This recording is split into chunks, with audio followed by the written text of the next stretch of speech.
Well, Jim, obviously when this came out last week, did that catch you off guard, catch you by surprise? Not exactly, because I was involved in this working group that he put together beforehand, which I thought was to develop criteria to close or to look at closing facilities. Little did I know that it was, in their opinion, to rubber stamp the criteria that they'd already developed. Basically, they were looking for cover from the General Assembly to say, yeah, well, we asked them, we included them, and they agreed to shut everything down we wanted. Back in November during the veto session, you passed a supplemental budget. You thought it was kind of a different deal. Was this kind of a bait and switch, you think, a little bit?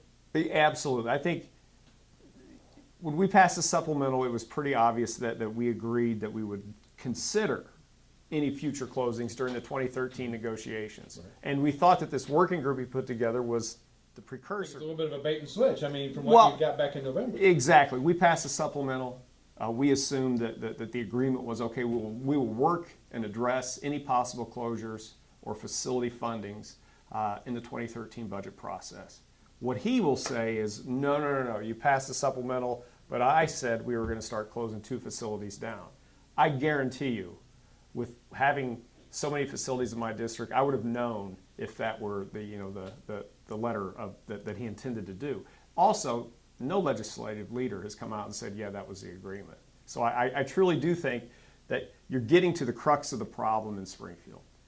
Yes, there's always going to be philosophical differences, but unfortunately for the last 10 years, we've had a chief executive, the previous chief executive who's on his way to prison, and this one, who you cannot trust, who is absent from being on task. And when he is there, he walks away with a completely different understanding than what anybody else that was in the same room has.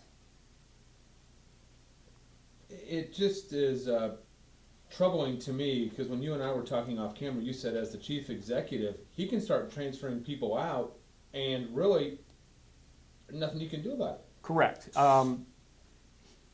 He can start the process or have his agency start the process of transferring patients to other facilities or to group homes. And he can make the facility to a point where it's almost impossible to maintain its existence. That's the power of the chief executive.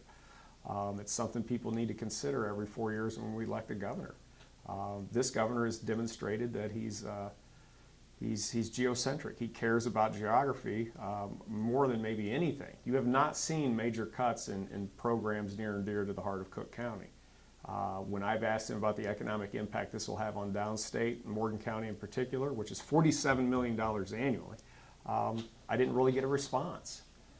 Think about this. During the COGFA hearings, this governor said, at most, this will save $2.6 million. So to save $2.6 million, we're going to jeopardize $47 million in positive annual economic impact. It just doesn't make sense to me.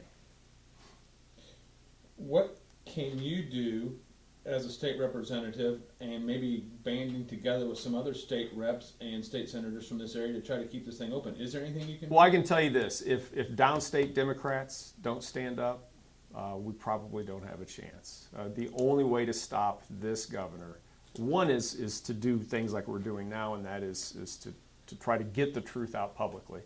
But 2 is to form a coalition with enough folks on both sides of the aisle that will say that this appears to be punitive. It appears not to have any geographic balance. What are you doing? And you have to have people from the other side of the aisle stand up and help, or he will continue. He will look at it as a green light. One last thing. I said this was the last question. One last thing. You showed me that map where it was Chester or Dixon would be the other 2 developmentally disabled centers that if parents, you said like in Decatur, it would be a 3-hour drive for them if they had a son or daughter that were transferred to one of those places. Right. I mean, a lot of these folks are not going to be able to go to a community-based setting. So they will go to another state-operated facility. Their closest place between Jacksonville is 3 hours south or 3 hours north, at least 3 hours south and 3 hours north. So you're talking aged parents who are in many cases frail, concerned about the future of their child and what's going to happen to them, the welfare, and now all of a sudden they're looking at a 3 or 4 hour drive. It just, again, it doesn't make sense to me. Anything else you care to touch on or add?